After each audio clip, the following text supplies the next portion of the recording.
Right, my friends, welcome back to the Weekend Interview Show on the temporary limited constitutional Republic Broadcasting Network. I'm your host, Scott Horton, and my guest this hour is Linda Schrock Taylor. She writes for one of my very favoritist websites in the whole wide world. I hope she can come on to correct my grammar here. LouRockwell.com is where she writes.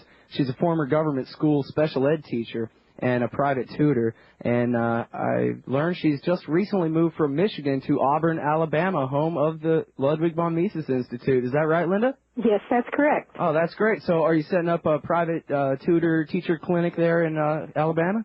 Well, eventually I plan to, but right now I'm back teaching in the public schools, special education teacher. Okay, which brings us to the very important question of the day, which is what they call full inclusion. Now, my best understanding is that there are a couple of United States district courts have ruled to mandate something called full inclusion. So it's not necessarily nationwide, but they're basically pushing the special ed kids into the regular classes. But, Ms. Taylor, I know that as a special ed teacher, your focus has always been on getting the kids back into the regular classes. So why are you so opposed to full inclusion? Well, I'm opposed because getting the kids back to the regular ed, I want them to learn their way back into regular education. This program, this plan, this fad, just throws the children back in. All disabilities, all levels of competency or incompetency are to be put into the regular classroom with the regular students and stay there all day. The special ed teachers will not be pulling them out for tutoring. They're supposed to help them within the classroom during the day. And I'm just very sure that will set the children up to fail, and the children don't want it to happen. Mrs. Taylor, when you say all levels, you mean the most retarded children are going to be in the regular science class? Correct. As well as medically fragile, children with severe behavior problems. They're just trying to, the National Board of School Board, Association of School Boards are really behind this because they're pretending that it's going to be a way to save money, which it won't, because they're going to find out as the pendulum in American education continues to swing that they'll end up getting hit in the head and have to end up putting 2 teachers in every classroom instead of one special ed teacher, one regular ed teacher. And still, they put a special ed teacher in maybe who's trained for working with the blind, and then there are medically fragile children there, and I just cannot imagine how it will work. You know, you wrote an article where you talked about your brother, I believe, was deaf, and how your family had to fight so hard to get special ed classes created so that he could really get an education, and now they're undoing everything your family fought for. Right, right. And we spent our childhood watching our parents at school board meetings and rallying groups and doing anything possible to try to get a classroom open for deaf children in Ypsilanti, Michigan. And now these people are just in one fell swoop wanting to sweep away everything that had been accomplished. Well, you know, I'm sure their argument is a very egalitarian one, that, you know, it's not fair to put kids on the short bus and make them go to a class at the other end of the school where they're separate from all the other kids and that sort of thing. Is it not hurtful to have children separated away from the rest of the kids like that? Well, the children I work with are basically all of normal or very near normal intelligence, and they do not want it to happen because All right. Hold it right there, Linda. It's the Weekend Interview Show, guys. We'll be right back.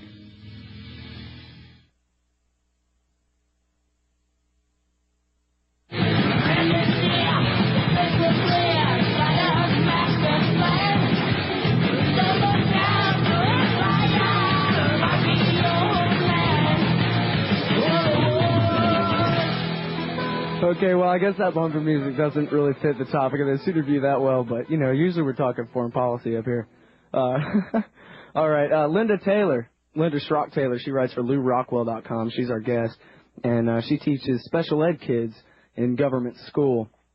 And right before the break there, actually too close to the break, I asked you, well, what about the idea that it's mean or wrong or hurtful to the special ed kids to give them their own little school bus and put them on the other end of the school away from the rest of the kids. Well, most of these special ed children are transported right along with all the other children. I'm not sure how many of the little buses are left. The ones you generally see are Head Start buses collecting the little preschoolers. My students arrive right on the regular bus with everyone else. And to think that it is cruel for them not to be allowed is following the wrong path of thinking. The children have been identified as special education children, and as such they need specific instruction. Deaf children need instruction in sign language and massive amounts of language and speech development. Blind children need to learn how to read with Braille and learn mobility with their cane so that they can get around.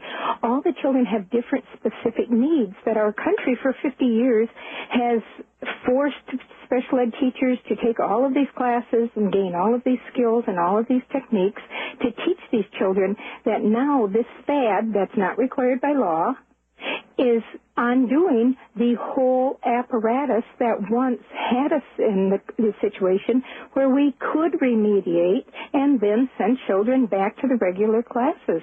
And not by law, as our previous guest pointed out, it's judge-made law, right? Just in a couple of cases. And from what I am reading and from 25 years in the field plus all the years at home, it violates the idea, the Individual Disability Education Act, the special education law. This thing violates special education law when schools, like the one I'm currently working in, make a blanket statement that all special ed kids will be fully included next year and you're not allowed to pull them out of class. Because the special ed laws say the decisions have to be made for each individual child by an individual education planning committee based on the child's need for education. Wait, did you say the word individual was in a law somewhere? Absolutely. Oh, wow, I'm surprised that they even recognize there's such a thing as an individual anymore. So that's the law that they're breaking, is they're saying, no, all special ed kids are one, and this is where they're going. Yes. Yes, no, and I'm sure this spring is going to be interesting because when we write IEP goals, I suspect we'll be under fairly heavy pressure to change the IEP, which used to read that the child needed so many hours in special ed to gain skills in speech and language and mobility and all these things, that suddenly a miracle has occurred and these kids can just go and do the regular classroom and with a little bit of modification should be just fine. I mean, it's a pipe dream. It isn't going to happen. Even with my students who I have so far towards full inclusion that some of them I only see 45 minutes a day, half hour a day, they don't want me in those classrooms next year. They've already told me, don't come in there and help us. It would be embarrassing in front of our friends. And let's go back to when we were children. No matter whether they named the reading groups the Bluebirds or the Robins or the Canaries, we all knew which one was the slow group, didn't we? Sure. And which children did not do well in school. Yeah, well, and being stuck in one of those groups, you can never catch up. In fact, I think this is from a episode of The Simpsons. Bart Simpson said, so wait a minute, we're going to catch up with the other kids by going slower than them?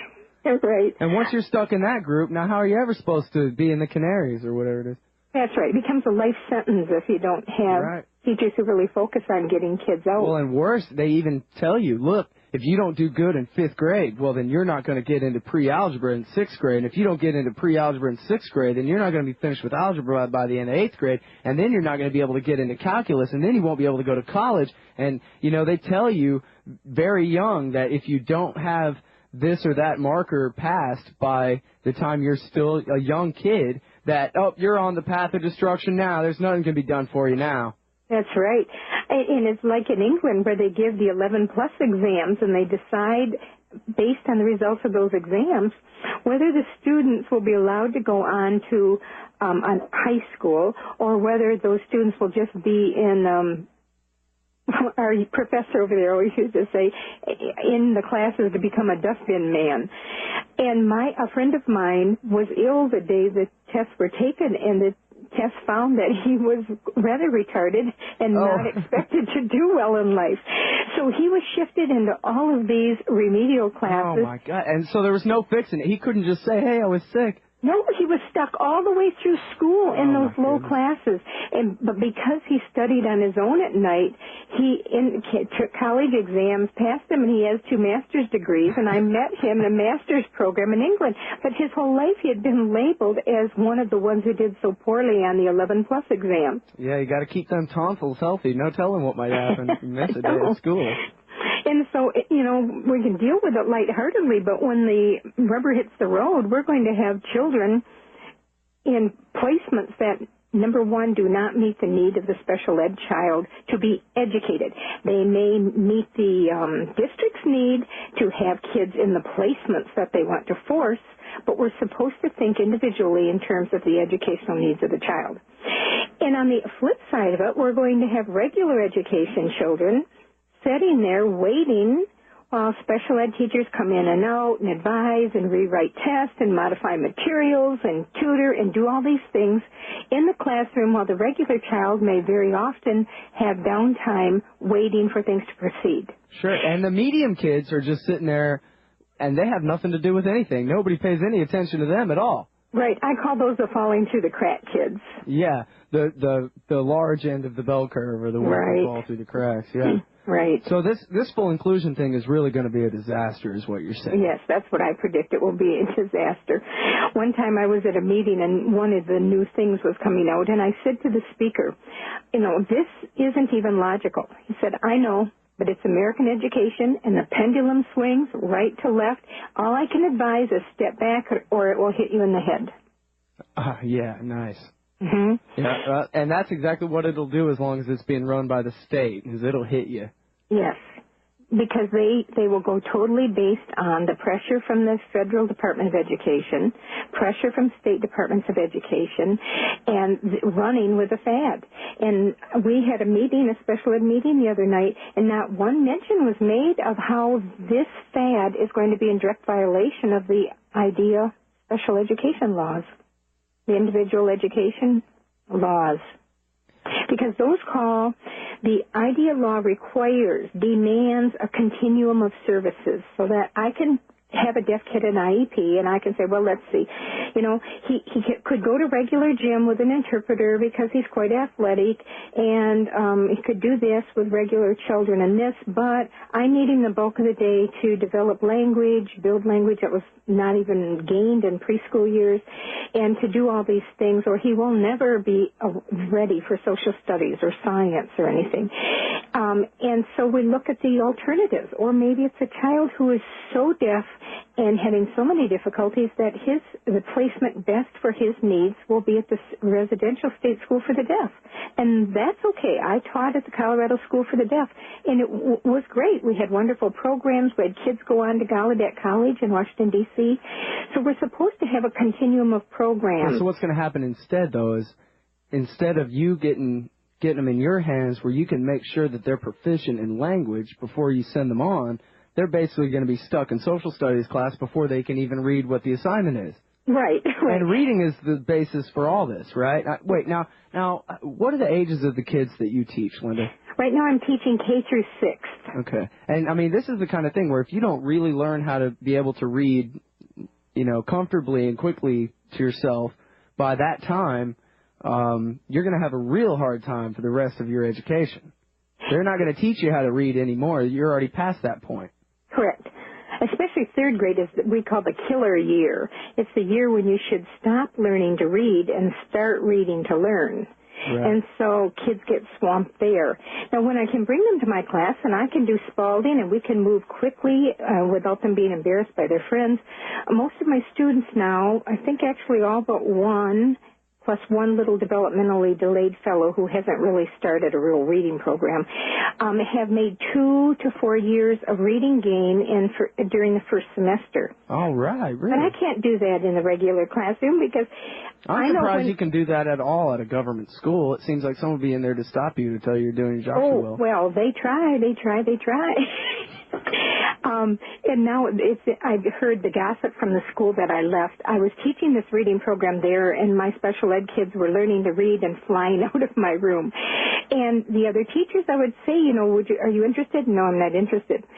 So I was home at Christmas time, and I was told the teachers are now saying, well, we were really interested in Linda's reading program, but she was so selfish, she would never share any of her techniques. Of course. Yeah, unless we went to the learning clinic for $50 an hour.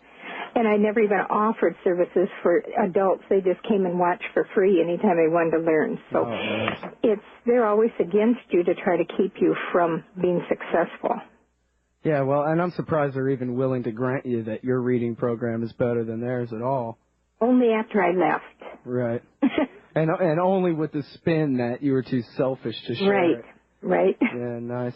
Okay, so, well, how about this? How about I put my arms out in front of me, and I use my I Dream of Genie powers, and I magically erase every government school in America. And all the people across the country turn to Linda Schrock Taylor and say, all right, some guy got rid of all the schools. What do we do now? You think about your answer to that question, Linda, while we take this break, and we'll be right back. It's the Weekend Interview Show. We're talking with Linda Schrock Taylor from LouRockwell.com.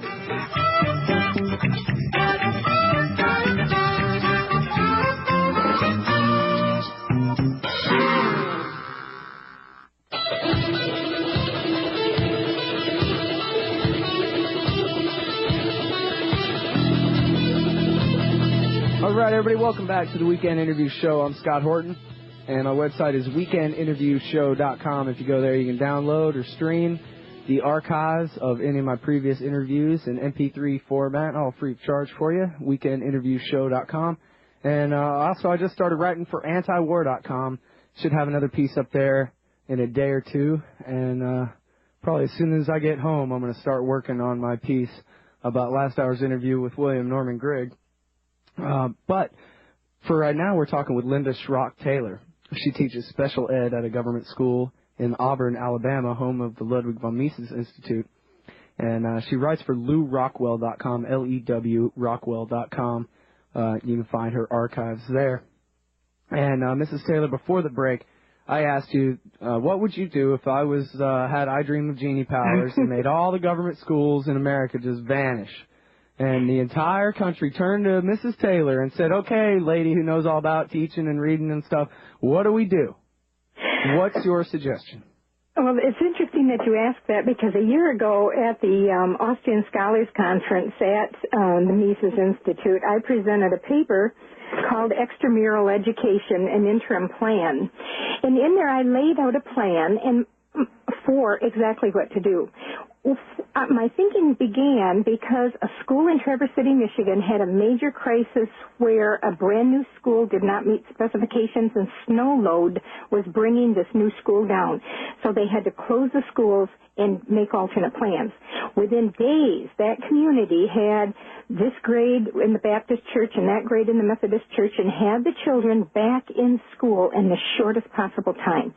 And I started thinking, first thing I would do, I have two books going around in my head, and I will get to them eventually, is to write a manual for local mayors, fire chiefs, whoever would be in a position to have to react to what many would see as a crisis and people like us would see as a gift.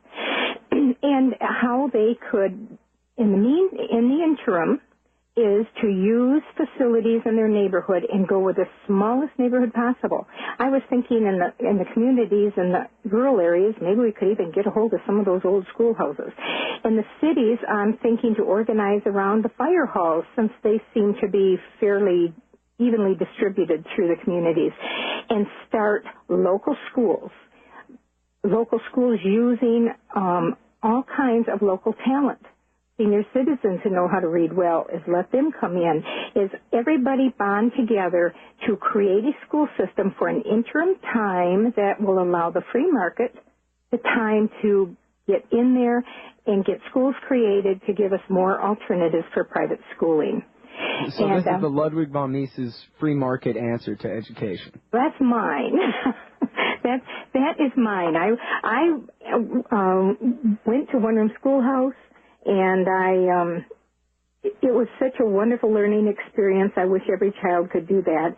And so I think the answer is to stop with the federal and state levels intruding into local public schools, and let. So you'll take a government school as long as it's strictly locally controlled. Well, So. I don't want any government higher than the local. At all, anyway. Right. Okay, yeah, you're like me. Yeah, no, I mean, it would be, the school boards would be like when my grandpa would take his turn on the school board. You know, it wasn't a power-mongering decision. It was I have a responsibility to serve my community. I will serve on the board for 2 years, and then, Harry, you next door, you take it next time. And they had wonderful schools because every family had a vested interest in the schools and in the children there.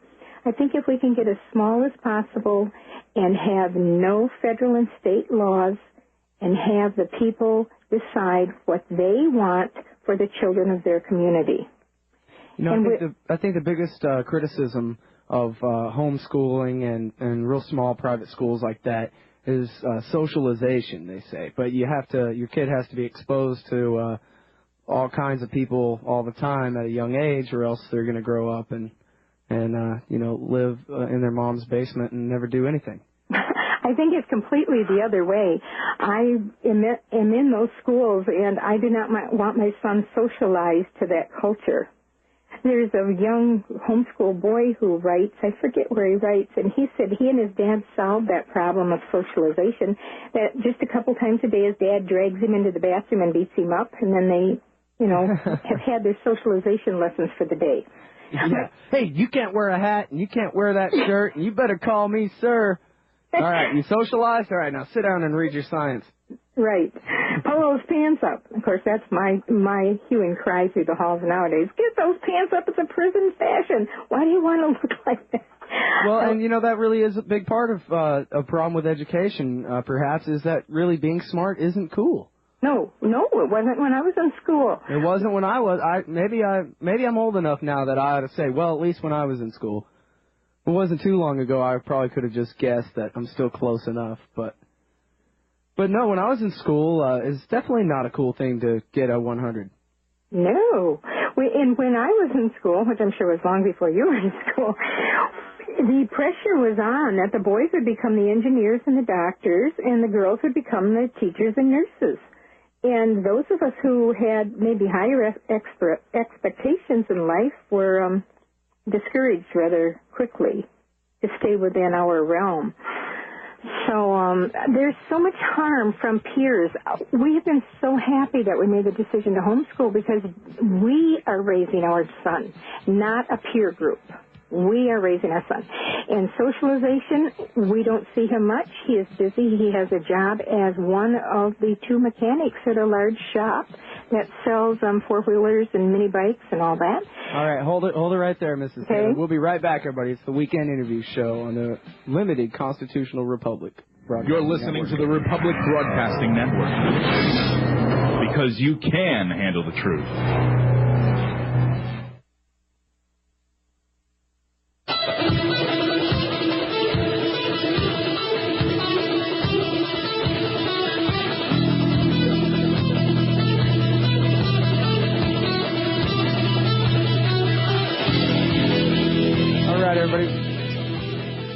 All right, everybody, welcome back to the Weekend Interview Show. I'm Scott Horton, and we're talking with Linda Schrock Taylor. She writes for LouRockwell.com about good education and not so good education.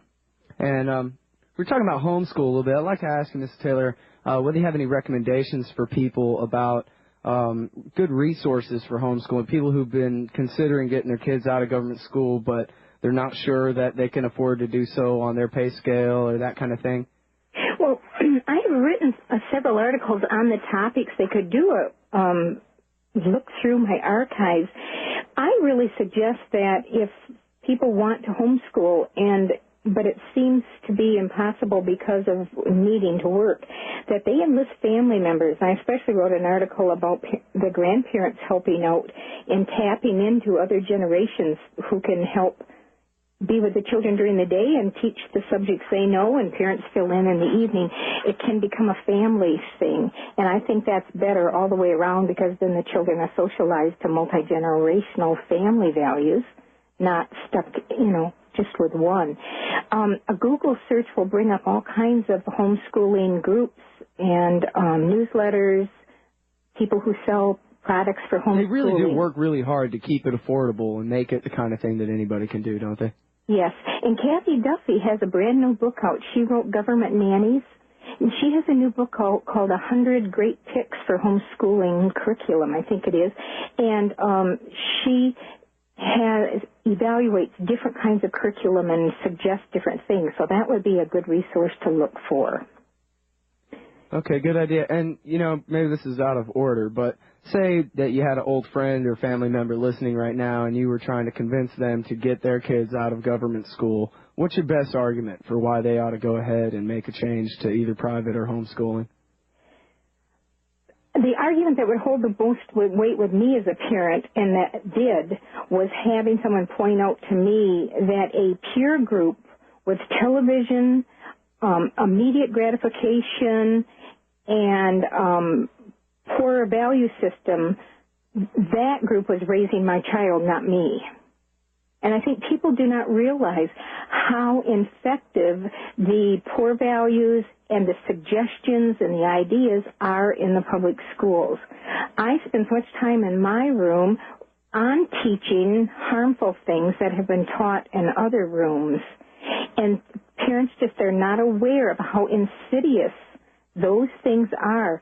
We pulled David out after 5th grade, and he had spent half of his career in a public school and half in a private school to that point. And we still have many things about him that we were not able to unschool. And we are so sad that we ever let him go to school in the first place. The damage is deep, and the damage is long-lasting. There's something that you kind of brought up there about some of the ideas that get conditioned into the kids. It seems like, if you're a conservative Christian type, then you really get kind of bugged out about all the secular humanism and world citizenship and all that kind of brainwash that they put on kids. But at the same time, you talk about pendulum swinging kind of thing. You have, I think, a lot of nationalist kind of flag-waving, pro-war kind of sentiment in government schools as well. It's sort of I guess the pendulum swings between those two different brands of collectivism. Yes. And our children get caught in the middle of that.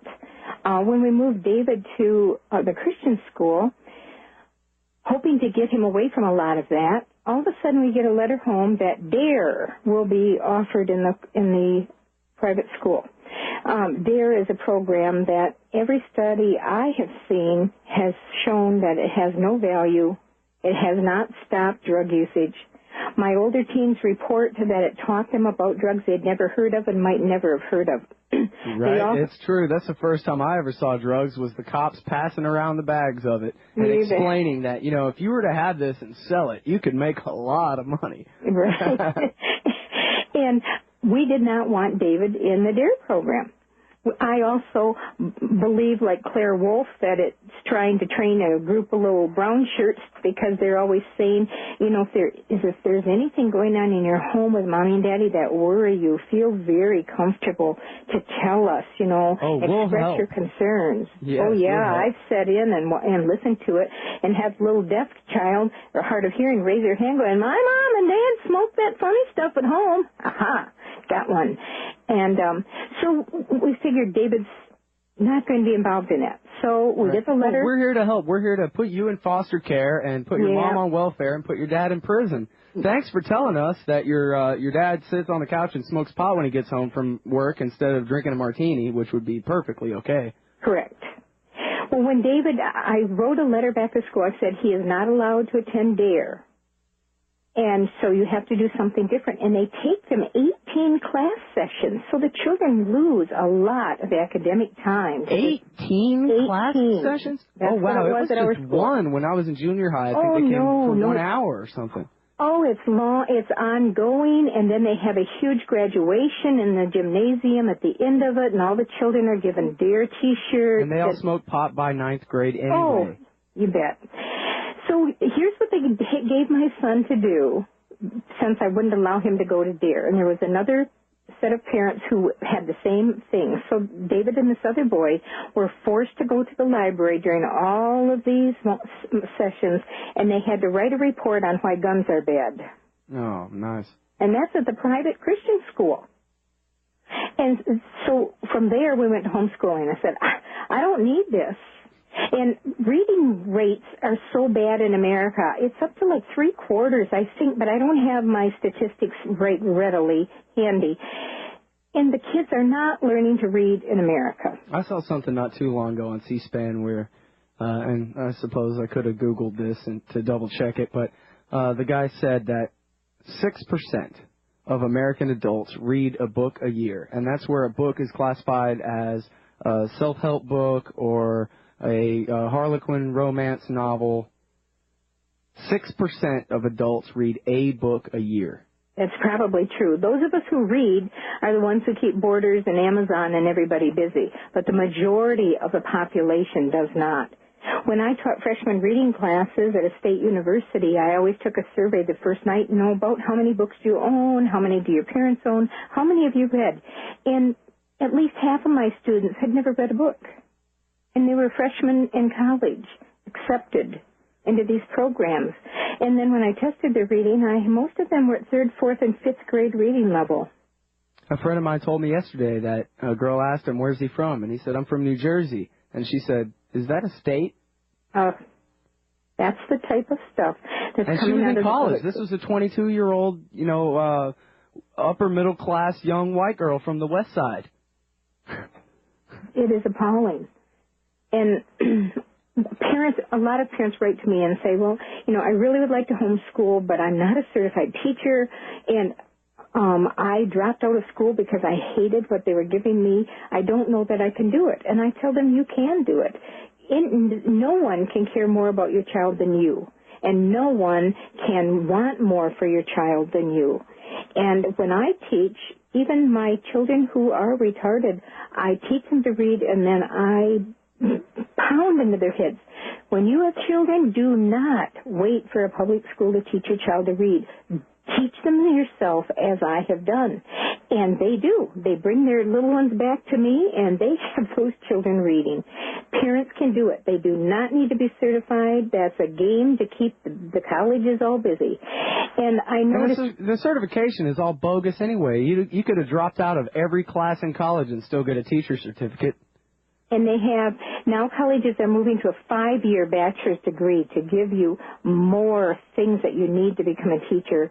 And then now I think some will have to be going to 6 years when I read of the only way to have inclusion, even pretend to work, is if regular teachers now are trained to be special ed teachers. So they just mandate all this stuff to basically take up years of your life learning how to teach things that you really are not interested in teaching, just to teach the one thing that you're about.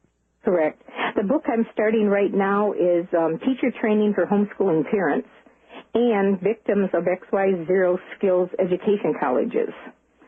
So I'm hoping to reach a lot of those people and methodically teach them how to teach so that they need not feel fearful of homeschooling. I got an email not too long ago from a guy who asked me, well, what's the handle? If government is doing all this terrible stuff and we're supposed to be holding them to the Constitution, what's the handle?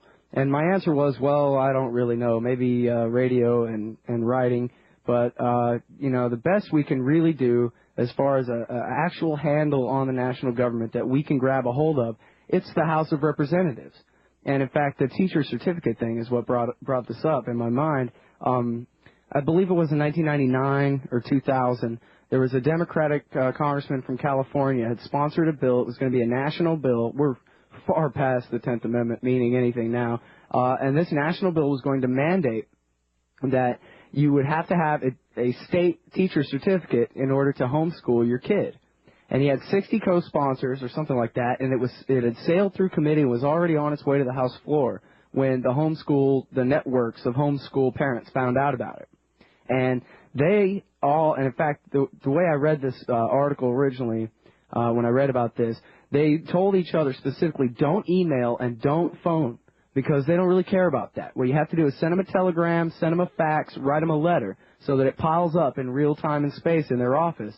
And just tell them, listen, if you make it a crime for me to homeschool my kid, I'm going to have nothing to do all day except stay home plotting the destruction of your political career. So go ahead and vote for it, pal. And the way it ended up was one guy, the guy who sponsored it, voted for it on the House floor. Everybody else took their name off of it. It was voted down 430-something to 1. And that was because the people of the United States said to their congressman, absolutely not. And it was dead in the water. So we really do have a lot more power over our government than we imagine sometimes, I think. Yes, too many sit back and say, well, I'm just one person, what can I accomplish? But I think that I've accomplished a lot just by ranting for 2.5 years at LRC and helping parents understand what the system is and how to get out of it and what you can do once you're out of it. Michigan has, they require certified teachers, that the homeschooling parents be certified teachers unless you sign a form stating that you have a sincere religious belief that parents should not have to be certified teachers. And so when people contact me from Michigan, I remind them, look over that form carefully and sign and check that part. I checked it even though I'm a certified teacher because I do not believe parents need to be certified teachers. And it is just a game because I've heard that if you check that you don't believe they need to be, then the state won't come and bother you. So look your forms over, check into your state laws, and do not feel intimidated to decide that you're the parent. You have an obligation based on having that child to educate that child to the best of the ability. And the public schools aren't doing that. They're working further to dumb down, which will be another effect of the full inclusion, because if the special ed kids are going to make it at all, they're going to have to slow down everything in the classroom, and there we are back into dumbed down education. Yep. The very same situation again. And I'm sorry for the redundancy, but going back to really where this interview started was people had spent decades working to create special ed. Right. Just to have these no-good Marxists basically come in and screw everything up. Right. My parents started in 1955 to fight for education for my brother. So we have, a half a century of parents now, and a lot of parents are not understanding what they're giving up. And once it's gone, it's gone. And they don't understand. They think the schools make it sound wonderful, this inclusion. Well, we were told at our meeting the other night that, we need to be in the classroom helping the teachers. Well, I have students K through 6th grade, so I have 7 grades to try to be in at the same time to help students. That ought to be very interesting.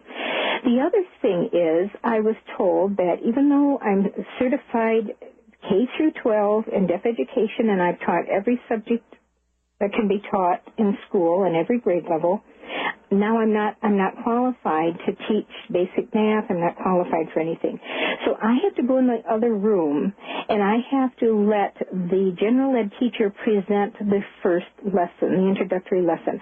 I can then teach review lessons, but I'm not qualified to teach an introductory lesson. Well, and all the studies show that if you have a teacher certificate, you're far less likely to be a good teacher than someone who just already has a degree in science, has a degree in English, has a degree in something, and gets a job as a teacher. They're always the better teachers, even on subjects that weren't their specialty in college. Correct. The people with the teacher certificates are basically the people who flunked out everything else for the most part. Well, and the ones going in teaching degrees now are in the very lowest part of the SAT scores. Well, teaching isn't calling upon the bright students. They're recruiting and getting the students with low SAT and ACT scores. Well, and that really has a lot to do with the pay, doesn't it? I mean, it used to be that the best and the brightest women would be nurses or teachers, like he said, when you were young. But nowadays, that's not the case. Nowadays, the best and the brightest women can go off and be terribly successful on their own, and it's the leftovers are the ones who end up being the teachers. Correct. I've worked with teachers who hardly can read, probably above the 7th grade level, but they made their degree. Grammar, I don't even go in the teachers' lounges because so often the grammar is so horrible that it just is offensive to this English teacher's ear, and I cannot stand to be in there. And I think, oh my goodness, what are we giving the children when the students can't even have a role model who speaks accurately? Yeah, I think we really are just going to have to abolish the government schools one way or another. But see, here's the thing. I mean, I think back to my own existence. First time somebody told me, yeah, they ought to just abolish all government schools, I was actually even going to a private school at the time, and, lucky me, and thought to myself, well, no, that's terrible, because, that means everybody who aren't lucky enough to afford a private education are just out of luck. And it took me a long, long time to come around to the point of view where I really just think that all government schools should be totally abolished. What is it do you think that it really takes to get through to people's minds that there's only one solution to this problem, and that is just get rid of it? I don't know. I think maybe pushing the idea for them to realize how much it costs to educate a child in public school versus the much smaller amount it costs to educate a child in a private school. Hit them right in the pocketbook. That's where it counts. All right, everybody. Hey, it's the Weekend Interview Show. We'll be right back to wrap up with Linda Schrock Taylor, who writes for LouRockwell.com. Don't take your guns to town.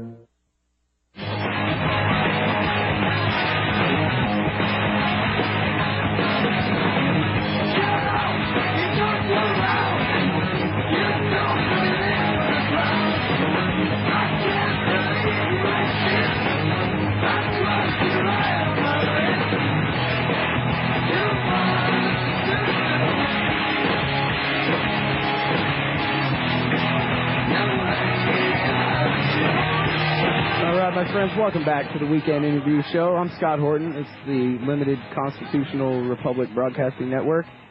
And I love Jews and Mexicans. I love them. Okay, now back to the show. Linda Schrock Taylor, she writes for LouRockwell.com. And she's a special ed teacher. She's working to be out of work, as one of her columns says. Her job is to make herself completely obsolete, right? Correct. That's been my goal for years. That's right. Take those kids who are in the special ed who aren't up to speed with the rest of them and get them up to speed, as opposed to working slower. Get them actually where they can fit right in to the regular classes of the kids their age. Yes, I call it remediate and release. Yeah, there you go. See? She's even got a title for the program, guys. All right, now, something else that you wrote that I thought was really interesting was called, If We Let Our Language Be Debased, We Erode Our Liberty. And it reminded me of 1984, George Orwell, where, hey, guys, have you seen the new edition of the 11th edition of the Newspeak Dictionary? Yeah, there's fewer words than ever in here.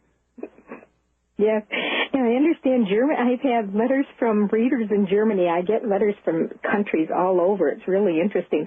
But in Germany, they are doing exactly that. The government has rewritten the language, and now they know which words are not allowed anymore and which words are allowed, or maybe some invented ones. I'm not sure, as they try to control the speech of the country.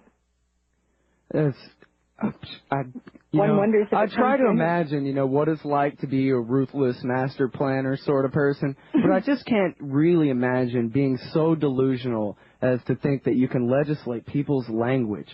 Yes, or feelings or anything. I mean, putting them in jail for something that they said, I could see that, but saying, okay, here's the rule, from now on, say this instead of that, I don't know. It just seems so counterproductive to me. Right. Someplace I heard that it's either against the law or they're trying to make it against the law in France for the use of the word Walkman. But they can't think of a good word that takes the place of the word Walkman. So they've been having to deal with that issue as they fight American words and slang and names of products coming into their culture. Which, I can understand the cultural reaction to, just the McDonaldization of your foreign culture. But I don't see how they're really going to be able to get away with using the state. But it just goes to show that, they'd love to try. If they could get you to forget that there was ever such a word as liberty, they could take that out of the dictionary so that free only meant, that this room is free of something, I think is the way Orwell talks about it in 1984. But it no longer means the ability to choose your own destiny. There's just no such thing as that word, so you can't think it. Right. And if they can get all the parents to believe that full inclusion is a law, the parents won't fight as hard to force districts to admit that it's not a law and that these school boards and all have no right to violate special ed law and not offer a continuum of services. So how long before it gets turned around, I don't know, but I'm just sure hundreds and thousands of children will suffer until they realize they've made another bad decision. All right, all you parents out there, you want to know what this lady writes. Her name is Linda Schrock Taylor. She writes for LewRockwell.com. That's L-E-W Rockwell.com. And some really great articles there. Linda Schrock Taylor. Thank you so much for coming back on the show. It's great to talk to you. Thank you. All right, everybody. That's been the Weekend Interview Show. I'm Scott Horton. I love Jews and Mexicans a lot. And my website is weekendinterviewshow.com. And also I write for antiwar.com. And I'll talk to you next week.